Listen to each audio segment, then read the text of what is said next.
وترحمنا لنكن من الخاسرين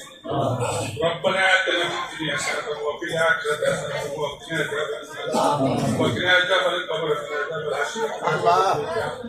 رب ارحمهما كما ربياني صغيرا رب ارحمهما كما ربياني صغيرا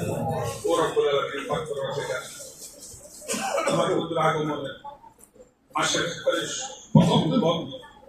তোমার হাবিবকে সালাত ও সালাম জানাই ভিক্ষাদের হাত দিয়েছে এখানে অনেক আলেম ওলামা উপস্থিত আছে মুরব্বীরা উপস্থিত আছে ছোট বাচ্চা উপস্থিত আছে আল্লাহ সবাইকে তুমি তোমার বন্ধুর খাতিরে আল্লাহ আমাদের সুন্নিয়তের প্রচার প্রসারের জন্য আল্লাহ কবুল করুন আমিন যে নবীকে সৃষ্টি না করলে কুল কায়নাত সৃষ্টি হতো না সেই রাহমাতাল লিল আলামিনের আগমনের খাতিরে আল্লাহ তুমি আমাদেরকে কবুল করুন আমিন রব্বির রহমা আমিন আমিন আমিন আমিন